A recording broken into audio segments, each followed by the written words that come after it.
Hey, what's up, Thomas? 1.5 steals a game. 14 points. He's passing the ball. He's rebounding. The 10th overall pick, Cam Reddish, is looking like he's supposed to be himself.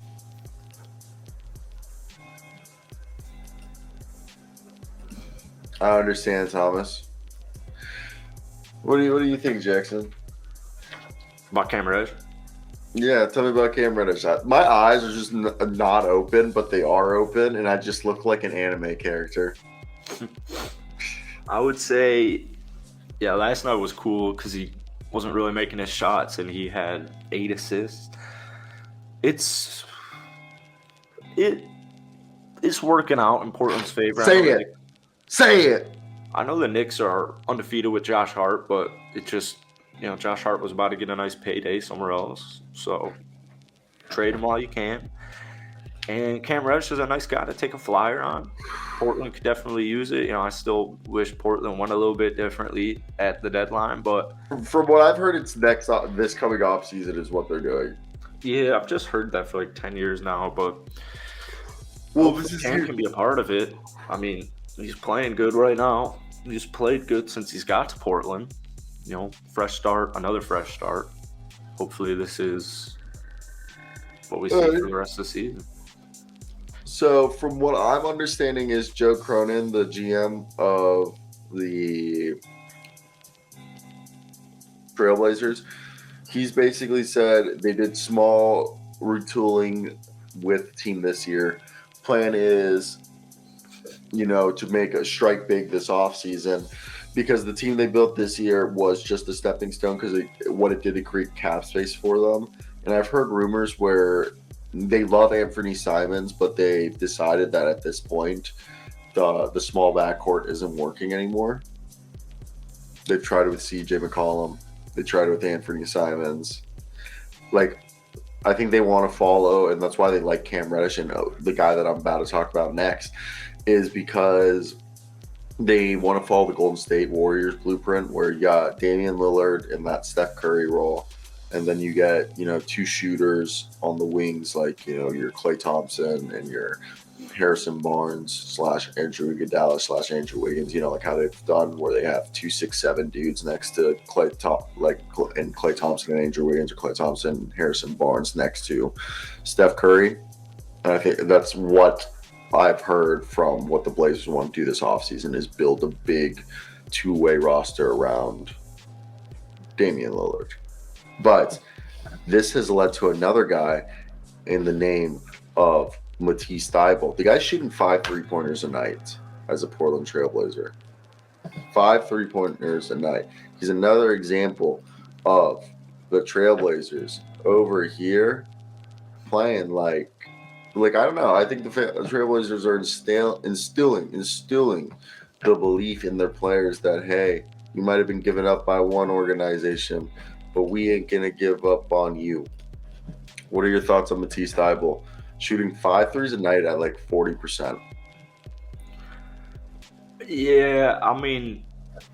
You don't believe it? You don't believe you're a hater. You're a hater. Well, it's a nice piece, but I'm not about to, lose my cool over it. 1 3 last night was useful. He can defend. 8 points a night, 5 rebounds. Who the fuck cares? I mean, you have Damian Lillard, who just averaged 40 points for an entire month. He's having the best year of his career. He's having an MVP season, and you're still below 500. Thankfully, because of the Pelicans' downfall, they're now in the play-in tournament. But, I don't know. I like Matisse. I like Cam Reddish, but they're not. Neither are needle movers to me. Now, if you make a needle move next season, that's fine, and they can be nice complementary pieces. That's what I mean. But Damian Lillard's having an MVP season, and they've let it go to waste. They've let it go to waste. I think completely. Okay. Every year. Every single year. I agree that it is a bit annoying but the thing is they started the season so strong. Yeah. You got the injury bug. There we go. somehow audio just started playing in my ear, and I was like, how the fuck did that just happen? But no, I think they started out the year, even when Dame was hurt, dude, the team was good. I think Rocket News, I think what ended up happening for this team that worked against them was the Gary Payton II. All right. I personally think they should have moved on from Josip Nurkic. Nothing against Nurkic. I think he's, at this point in his career, a high-level backup. Nothing against him. Wow. Nothing. No. Like, I just don't, for a championship team, I'd rather have Nurkic come off the bench than start. Wow. Do you agree with that? No. You're not. Really? No. Wow. I think this team crumbles like a cookie that's been left out for 2 days out in the open whenever Nurkic isn't out there. I'd hold on to him because of his price. Now, could they use a Nerlens Noel off of the bench type of player? For sure. I don't think Nurkic will go. I was gonna say, like, if you could do what Pelicans did, where they traded Steven Adams for Jonas Valanciunas. Yeah, and then Jonas will play like 24 minutes because he isn't a rim protector. It's tough. I don't know who else this team would go after. As I don't know what actual Whiteside upgrade over as cool as that would be like in 2014. I don't know. I don't feel too great about that one. I mean, maybe sign him. Remember they revived him 2 years ago? He was completely revived by the Trailblazers when he played 1 season or 1.5 seasons with Portland, and then went to the Kings.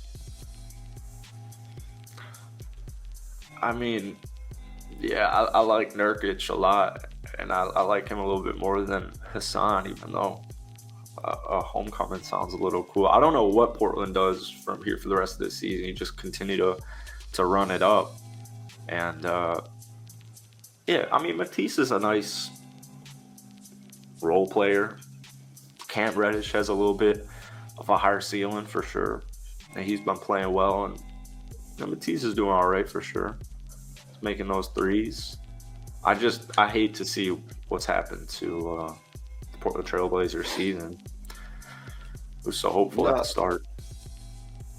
So we're going to agree that Matisse Thybulle and Cam Reddish have been difference makers for the Portland Trailblazers. It's good that we can agree